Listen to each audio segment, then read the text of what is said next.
首楞嚴經義海卷七行音。阿難，譬如瀑流，波浪相續，前際後際，不相逾越。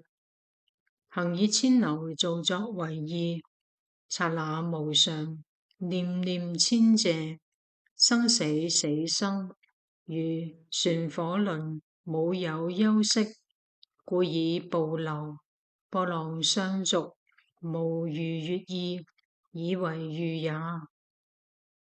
行音當知亦復如是。故散曰：前念滅，後念生，後不至前，故云不相逾越。阿難，如是流性，不因空生，不因水有，亦非水性，非離空水，即空即水，離空離水，求瀑流體，俱不可得。行音亦爾，本無生處。如是阿難，若因空生，則諸十方無盡虛空，成無盡流，世界自然，俱受輪溺。破空生流，流從空生，空體常在，流應常生。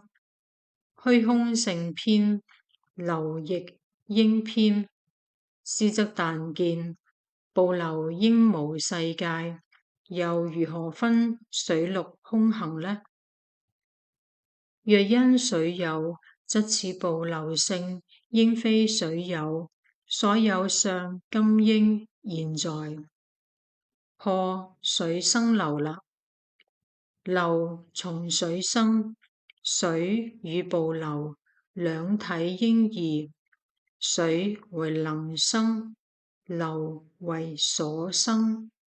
如樹生果，果不是樹，而俱現在。今且不言，如何因水呢？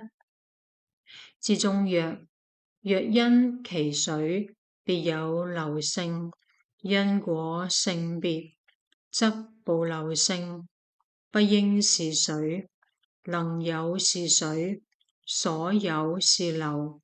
義相若殊，俱應現在。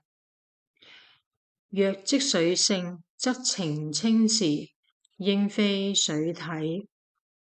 疏嘅解釋係話，破流即水啦，流相飄動，水相澄清。若此飄動便是水相者，至澄清時，應非是水。瀑流飄動已是水故。若離空水，空非有礙，水外無流。破離空離水啦，離空有流，空且無礙，何離之有？若離水有水外求波，故應非離。流既無生，行音圓寂。是故當知行音虛妄，本非因緣，非自然性。如前邊嘅文可解。以上為首楞嚴經義海卷七行音。